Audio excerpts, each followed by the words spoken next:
Hello, everybody. This is Apple Treats Season 2. Yeah, well, probably we need to say we were renewed for the second season. I never forget how to do all this stuff that we're Yeah. doing with this video and all this. Yeah, it's something like, I don't know. But still, it's nice to be on air again. And now we have a slightly updated team, let's say. Let's put it that way. We have new co-host, Sveta. Hi there, happy to be here. Yep. Yeah, some regular listeners and viewers might recognize you from our last year episode, but if somebody joins us for the first time, just give us a couple of words about yourself. Yeah, sure. Previously, I've participated in Apple Treats as a guest, and I've shared my developer story from newbie to my current state. Currently, I'm working in EPAM Systems as an iOS developer, so I'm pretty interested in iOS development, in Arduino, in new technologies and others technical things. So I really hope that I could share something interesting and useful, at least for somebody of our listeners.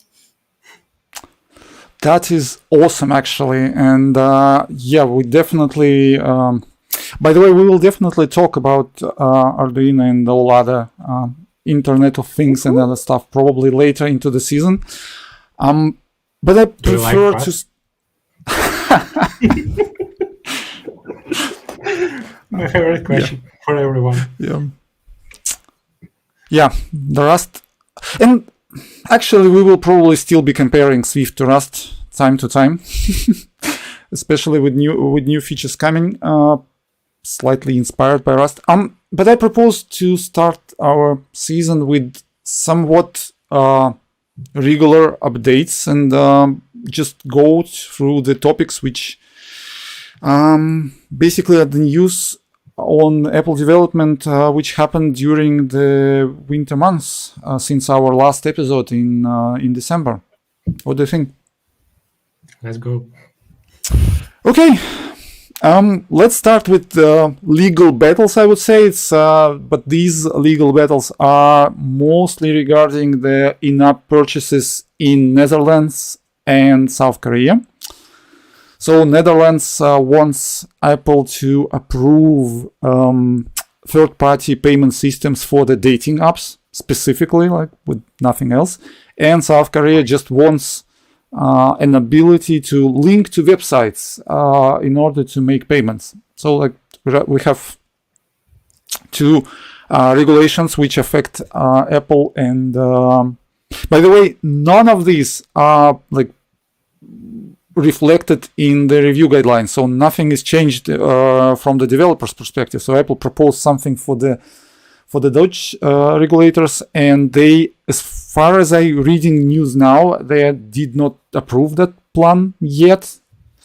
Yeah, they give them one more fine, 5 million, as far as I remember.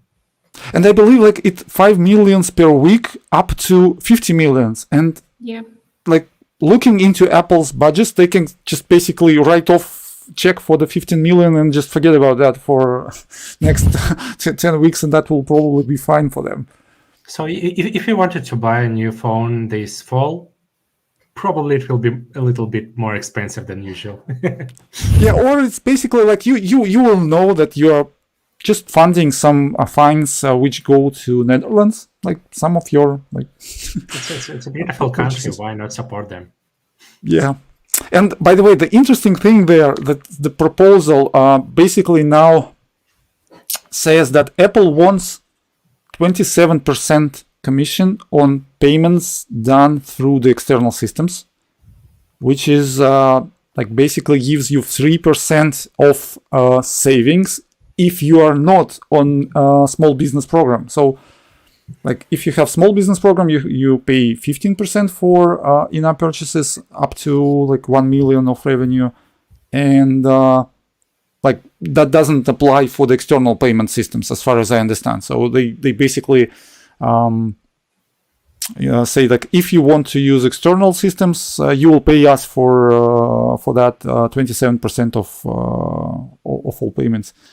By the way, And, is this 15% is just for first year or No, it's for every year unless you Which like 1 get million? more than 1 million. Yeah, in this case, the next year will be your you will pay 30%, and if you got the million for that year, less than a million for that year, you will get back to 15%. So it's like a little bit weird calculations, but still. And why not? It's just similar to progressive taxes in many countries. yeah, well, yeah. And by the way, it seems that most of the developers, in terms of numbers, they will be like happy with that.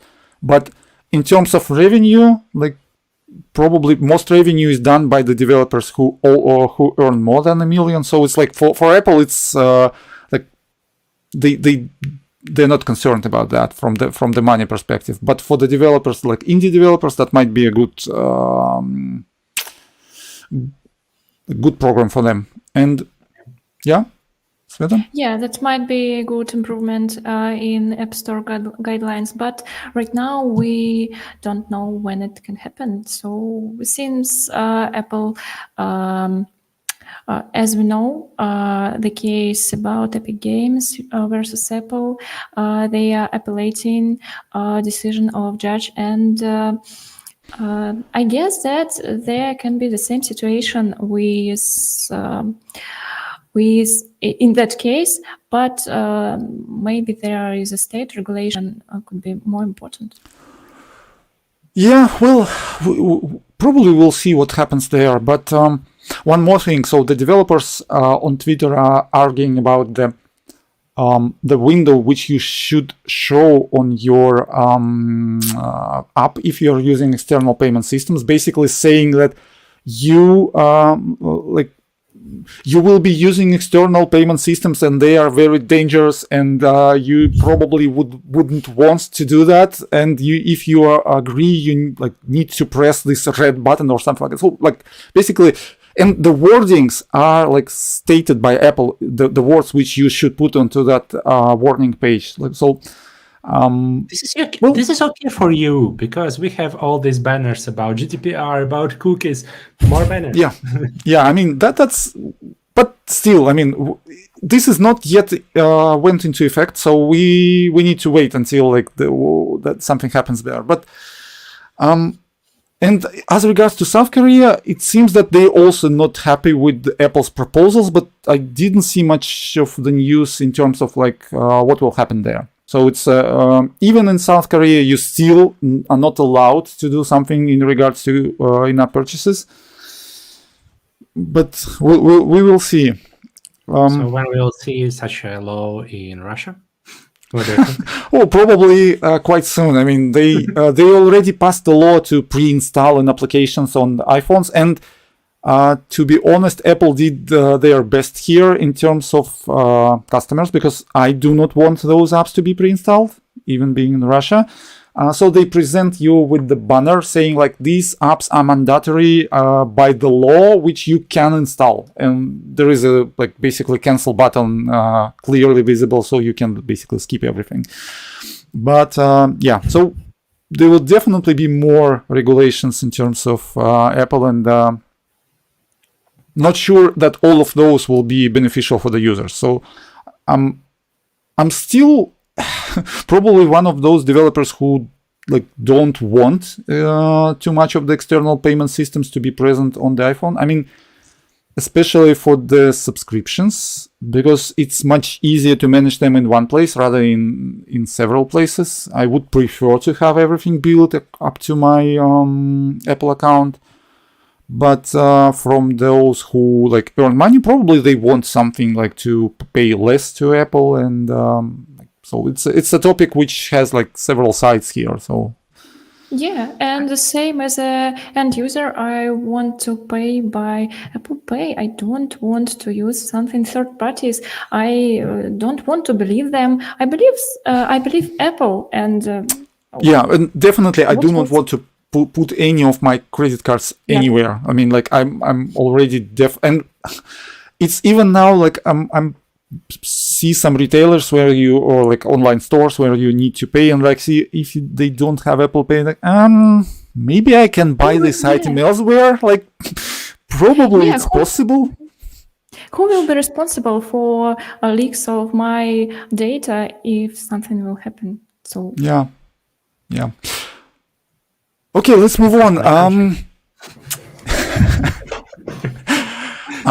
I have one more topic, interesting topic. We will probably go quite fast through it, but study shows that 87% of US teenagers use iPhones, and that actually 1% up since last year. So, like basically, if you are targeting youth in your apps, well, you probably like need to think about Android like a lot later. Like something like if you're thinking about we have some spare money, some spare time, we might add Android version as well. But it seems that the teenagers are preferring Apple hardware, and there is also a study for the Apple Watch, and it seems that Apple Watch is also getting more and more attention here. So that's nice, but still there are not too many Apple Watch apps which are like interesting, I would say, like something which you will install and rather use watch on, but not the phone. Yeah, and I have one question about this. Apple, why iMessage is so it's so bad? It's really so. It's even hard for me. I'm not a teenager using it, and for them, I think that I don't know actually, but as far as I read in the internet, they also don't use it a lot, even with all these new features with reactions and some other stuff. It's still probably. But what are other options for them? I don't know what is popular in the US. I believe that would be WhatsApp. Pretty much sure that's something which is currently top on the market for the messaging. I'm definitely not sure about the Telegram and Signal. So the Signal has its niche, and like people use that, and probably Viber is also not somewhere somewhat popular there. It has its own like and it's I don't know, I mean, like those are still there, but I use iMessage. I use it a lot, and it definitely has its problems in regards to group chats. But as far as I understand, US teenagers use group chats in iMessage a lot. Like that's something popular there, like from different perspectives. So again, not sure. That's probably needs some more studies there.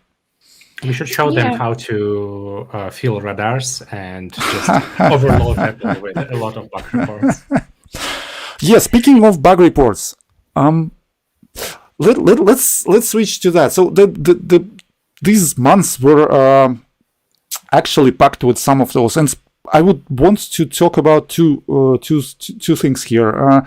We won't be talking about the HomeKit issues, which are now resolved in the recent updates, but two topics which, I mean, quite serious. And first of those is Safari vulnerability, which allowed to track you across the sites, and like you don't even need to do anything. You can be, your site could be in any tab, and even in the incognito mode. So even in that case, in the private browsing mode, you will still leak your browsing history within the tab. So if you go to another site within the same tab, you can still be tracked, and that happens due to the IndexedDB API, which exposed database names to all of the sites.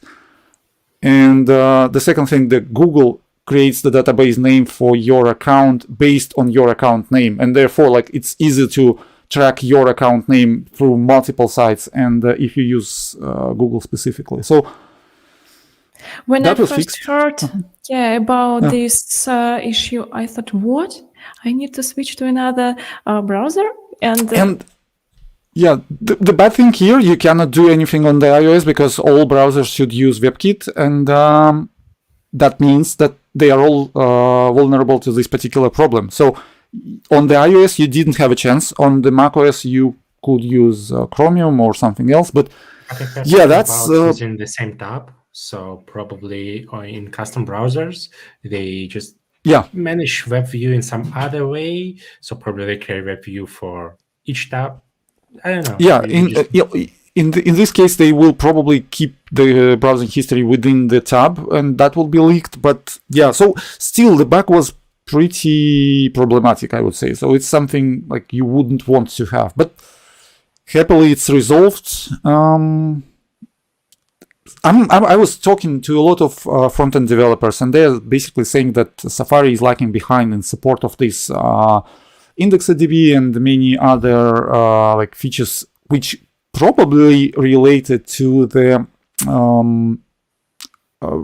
progressive web apps. So maybe it's intentional in terms of like Apple not allowing more to be done via web application, forcing developers to create like full-featured applications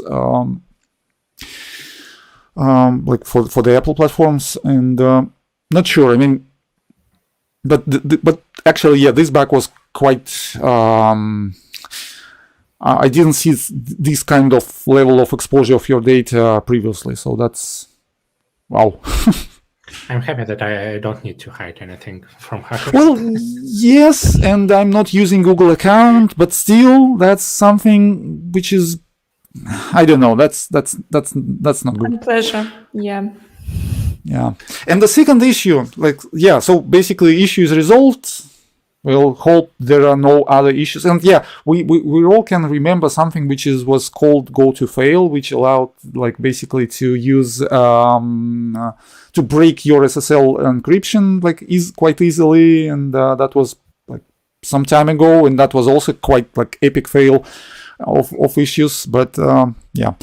And the second problem, which I didn't face, even I'm using this SDK, but developers reported that iCloud Sync was broken for, I believe it's like up to 2 weeks of problems when your CloudKit apps were failing to sync the data through the cloud, and there were a lot of issues coming from the iCloud servers. And basically, the problem was that something went wrong, but the page, like the system status, was showing like no, iCloud functioned properly, and there were a lot of angry tweets, and there were actually a lot of reports submitted to Feedback Assistant, and a couple of developers actually said that those were helpful for Apple to be able to resolve that particular issue. So again, issue with iCloud was fixed, and probably it was fixed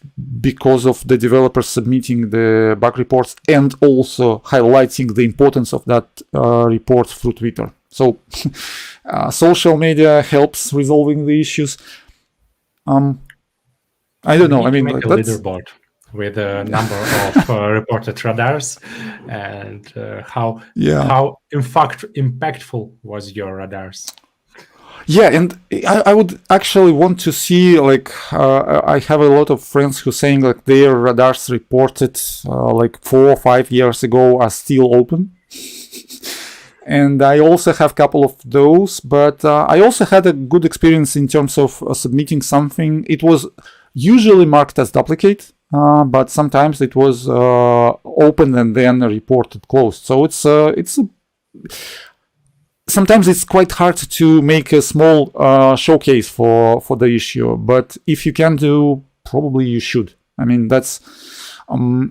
I was on the Tech Talks, on Apple Tech Talks last year, and there was a session with those who are doing the triage of the bugs, and they're basically saying that, yeah, if you submit issues, they help to accumulate, even if they will be duplicate. That's still important to submit those, because that will create a pressure that will help to prioritize the issue, and maybe your sample app will be more helpful than somebody else report. So like, if you can do that, and we understand that probably you have a lot more things to do rather than just submitting the tons of reports to Apple. But that's probably still a good thing to report those issues.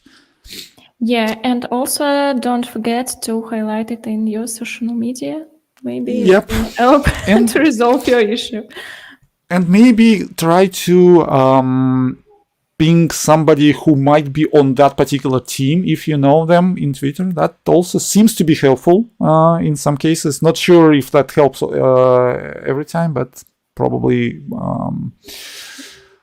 shouldn't be. Well, if you are polite enough. I mean, there are a lot of posts which are polite. Like basically, here is what problem I see, and there are posts which are like basically something like Apple should be doing this rather than like doing that. And being a developer, probably they're not too happy seeing those things. I mean, like if you want something to be fixed, maybe just be a little bit more polite there. So like even if you're quite angry with the particular bug, I mean we know that, but I think we're all people. Like that particular developer does not personally responsible for you having this particular issue. That's my idea, my recommendation there.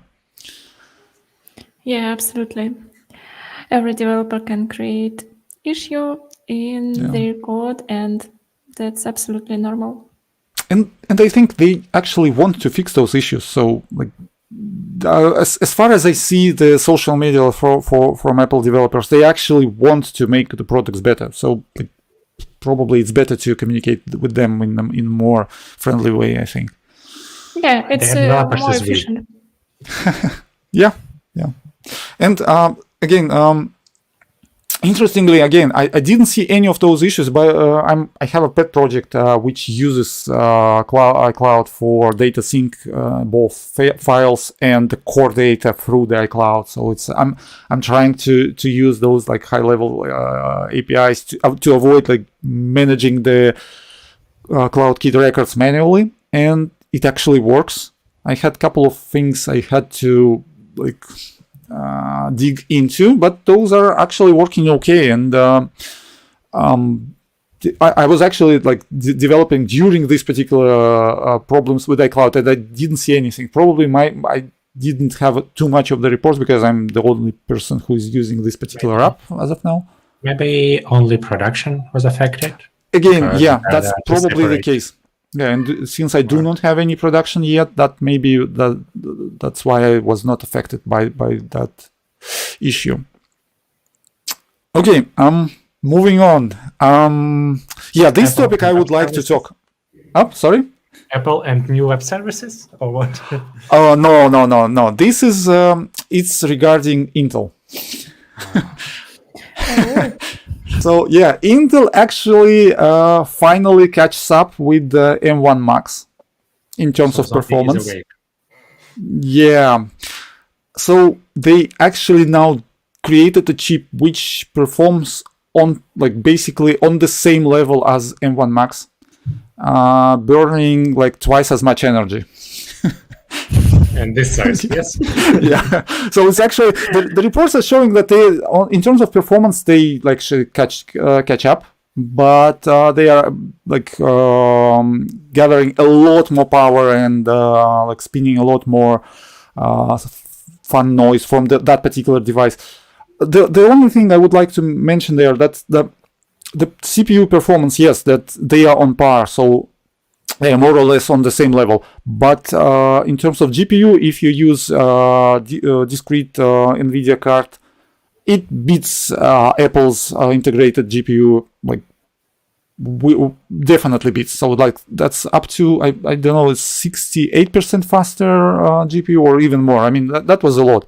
So in terms of CPU, Apple probably created the greatest processor as of now. So even top level Intel chip like has this almost the same performance, but a lot more power usage. And in terms of GPU, something needs to be done if Apple wants to take this, for example, as a gaming platform in the future. They probably would want to have more. No gaming platform, but yeah, they are okay for casual gaming. Yes, let's agree on that. So since, for example, if you're talking about MacBook Pros, so it's for pros. Okay, it's not for us, it's for developers. Yeah, never mind. It's for guys who doing sound, video, all this stuff. And I think in that case, depends only quality of software and how the software works with hardware. And Right. so, but for Intel, it may be a little bit harder to develop new software for Windows because I don't know anyone from these people who are using Windows for this. Yeah, but still, if somebody wants to develop now on Windows, they probably can have new laptops which are more or less on the same level of the performance as MacBook Pros with the M1 Max. Yeah, but Europe, it's extremely important how what is energy efficiency Yeah. at your working machine. So that's And yeah, so again, in terms of efficiency, M1 Max not even close. So, like, yeah, Intel needs to work more. And So we will not joke about another mobile platform that Yeah. they use. yeah, So, let's but it looks very, very, very common. right. Okay, that's actually Before we go to another topic, just monthly check. So, do you have any MacBook with M1 chip now, or not? not yet. Sorry, I'm still planning, and actually, I might be going for M2 now. So I'm again, I was like postponing till M1 Max or M1 Pro. Now there are the reports that we will see new Apple event in March, and there will be something on M2, and that probably will be entry-level MacBook Pro with M2. So like the previous year MacBook Pro with M1. Not sure about that one. We'll see. I mean, I definitely already want like MacBook with less fan noise during the regular development. That's something which I'm looking for, but we'll see. Again, and maybe the company we are working in might switch laptops to the M1 or M1 Pro or M1 Max machines. I need to wait 2 more years to be replaced. Well, mine actually is also quite new, like in terms of like it's the last of Intel's 16-inch MacBook Pro, so it's considered new one. But maybe. And you said as for me, I've all dreamt about a MacBook with M1. So I really hope that my husband listening this podcast and can present it on International Women's Day, but that's a hint.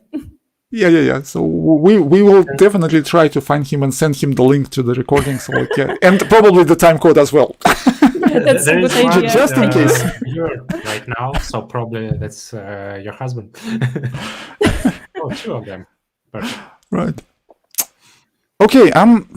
Yeah, we will see what happens on the March event. By the way, it's interesting if M2 will be like significantly different. Probably not. I mean, I think though there will be not like again like significant jump in efficiency and performance, but we'll see what will happen with them too. I think we need to talk about the new beta versions. That topic is. I'm waiting. I did not install those, I have to admit, but I'm really struggling not installing those because you need universal control. Exactly. That's enabled in the latest macOS and iPadOS, and you can actually use it. But well, yeah, I'm not a big fan of beta versions. So therefore there is a struggle now. So I'm like, on one hand, I definitely want to install that. On the other hand, I understand that the beta versions are beta versions, so you don't usually use them in production, and especially if you have these devices connected to your personal iCloud account with some photos in the photo library and some data, and like no. Yeah, it's too dangerous.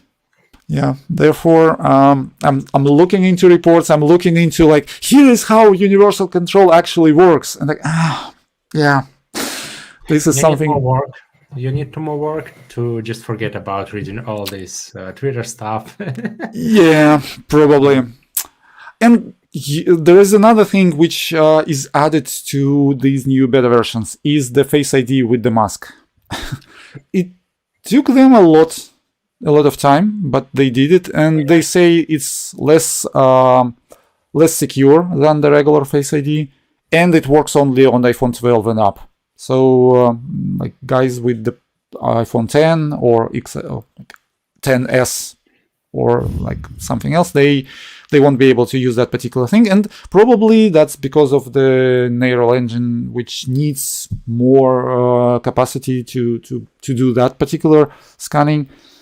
I'm not sure. Probably, as far as I remember, they introduced something new into Face ID in iPhone 12. Some new chip, not chip, but just sensor itself.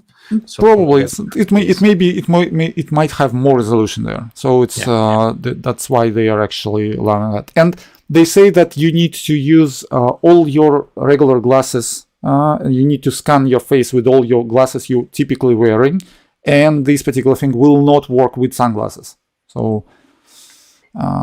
And they say that that's less secure, and you will be able to turn it off. Like probably you might turn it on when you go to the store. And by the way, this particular like Face ID with the mask is better than unlock with your Apple Watch.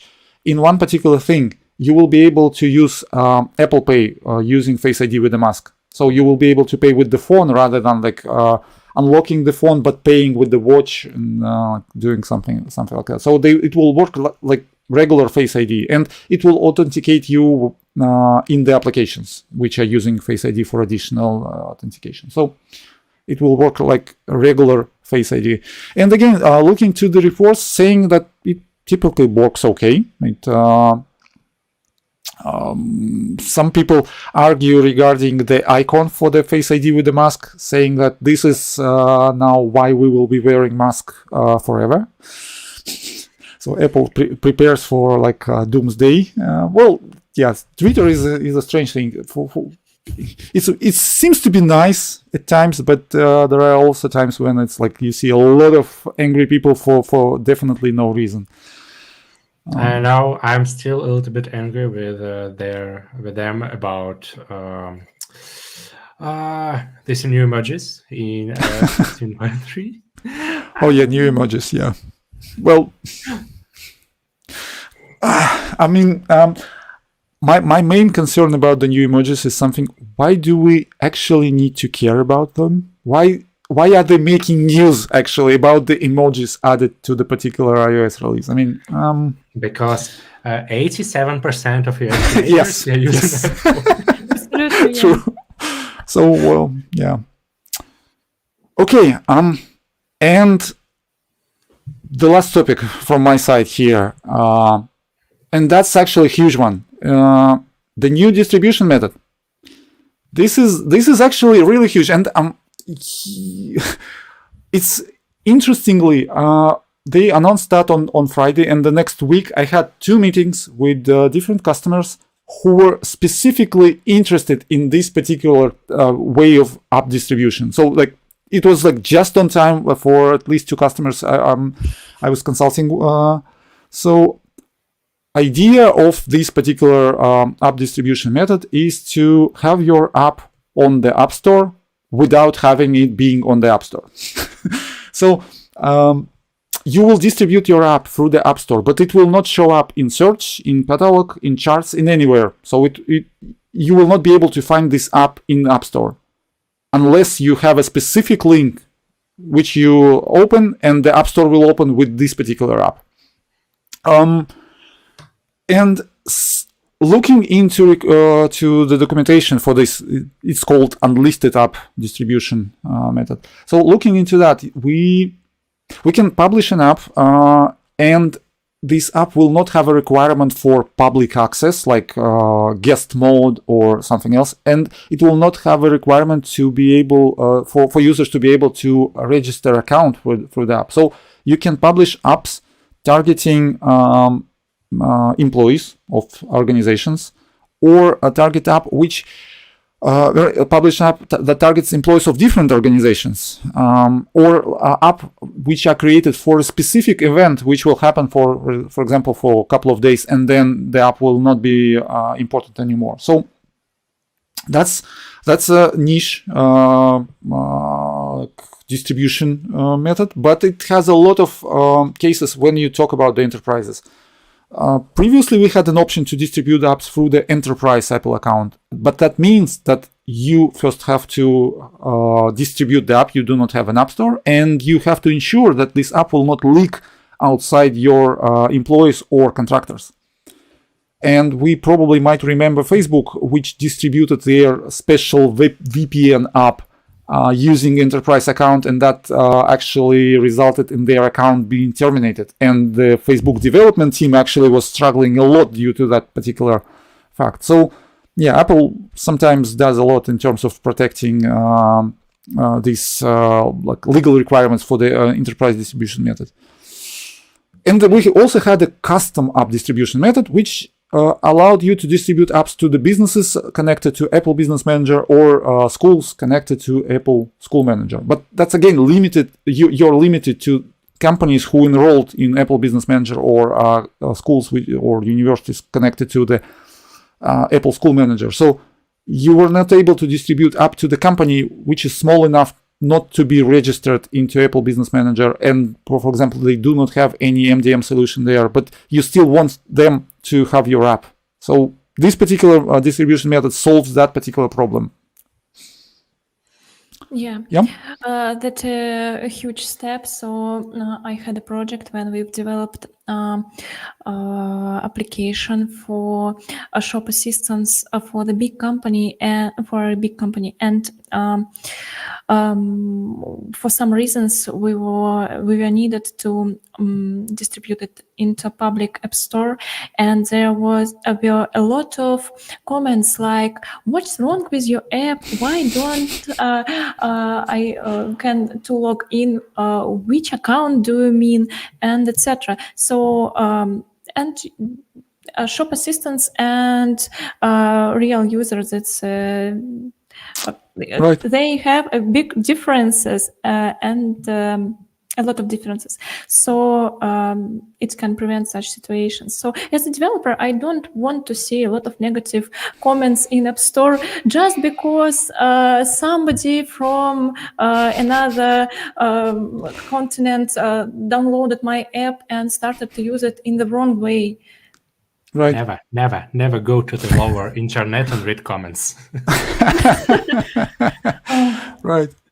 So yeah, that's actually quite a big news. The only drawback here that it's not automatically enabled. You have to submit a request to Apple explaining why your app needs unlisted app distribution method.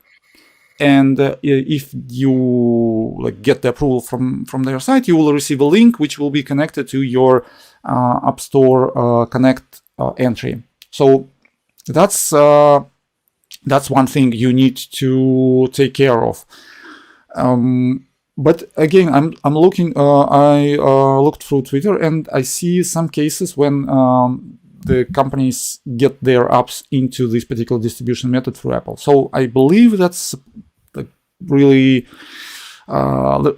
good news for the developers, and maybe that solves some of the issues which we had with publishing these apps which targeting some organization, and you have to publish that through the general app store, and you need to pass a review, and they will be asking you to provide functionality to create an account within the application, and you don't need to or don't want to. So there are a lot of stuff happening there. So yep, that's probably.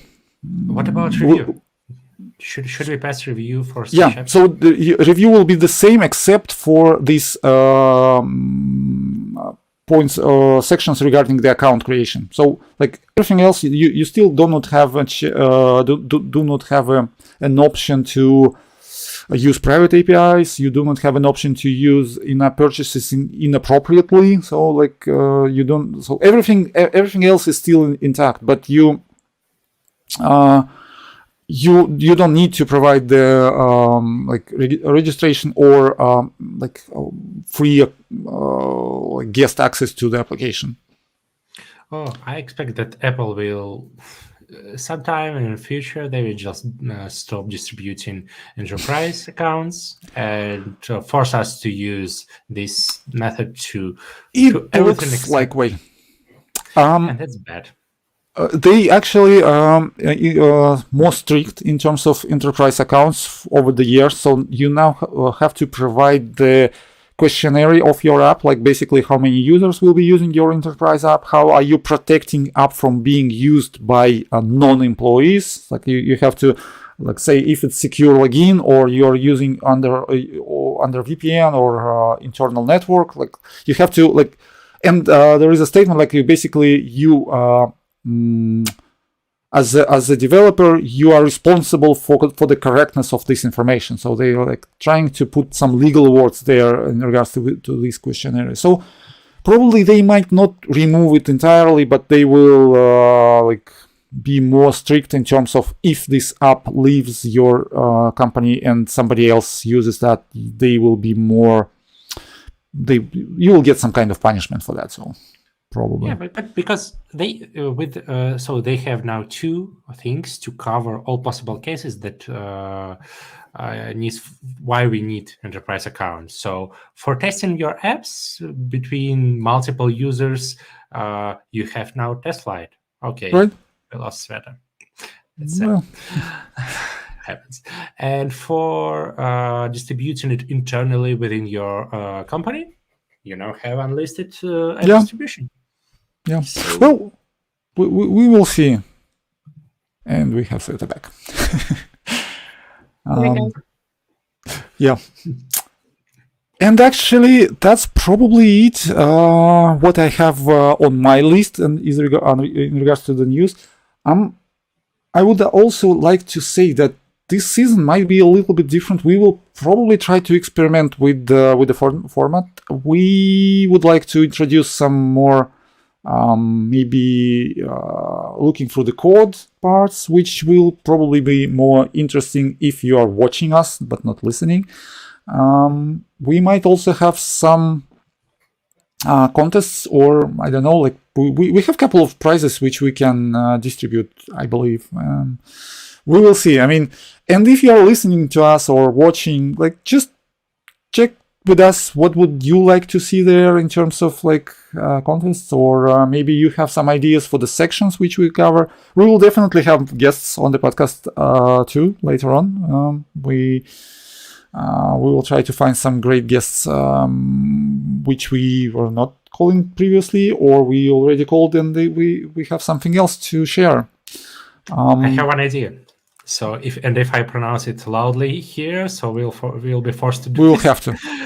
Yeah. So this will help me a lot. So probably we can review Swift Evolution at least once a month and check what's going on there, and probably some new. I actually think that's a really great idea. I mean, I would like also volunteer to put that as something we will be doing. Like.